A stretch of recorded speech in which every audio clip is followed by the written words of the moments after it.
ప్రజలకు పంగనామాలు రాష్ట్రాన్ని నిలువుదోపిడి. ప్రశ్నించే గొంతుపైన కత్తి పెడుతున్నావు, ప్రజాస్వామ్యాన్ని ఖూనీ చేస్తున్నావు. ఈ రాష్ట్రంలో నువ్వు ఆడిందా?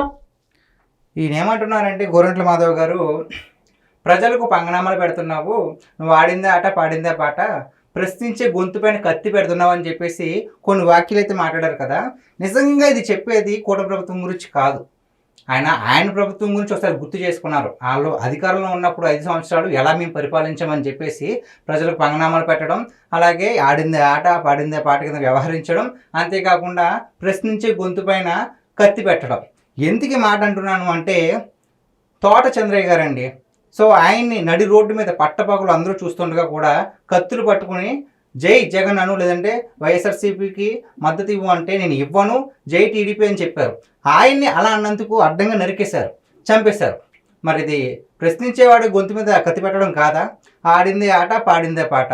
ఓకే, దీని గురించి కూడా వద్దాం. ఎన్ని వేల కోట్లు స్కామ్ చేశారండి. ఇసుక మీద ఇసుక, మైను అబ్బో చెప్పుకుంటూ పోతే చాలా ఉన్నాయి. అలాగే ప్రజలకు పంగనామాలు పెట్టడం అంటున్నారు. అమ్మఒడి అని చెప్పేసి ప్రజల ఇంట్లో ఉన్న ఎంతమంది ఉంటే అంతమందికి పిల్లలకి అమ్మఒడి ఇస్తానని చెప్పి ఒకరికి ఇచ్చి మరి పంగనామాలు పెట్టడం కాదా? ఇదే కాదు, చాలా హామీలు ఇచ్చారు, అవన్నీ నెరవేర్చకుండా ప్రజలకు పంగనామాలు పెట్టారు. ఈయన ఇప్పుడు మాట్లాడుతున్నారు. ఈయన నిర్వాహకం మనందరికీ తెలిసిందే.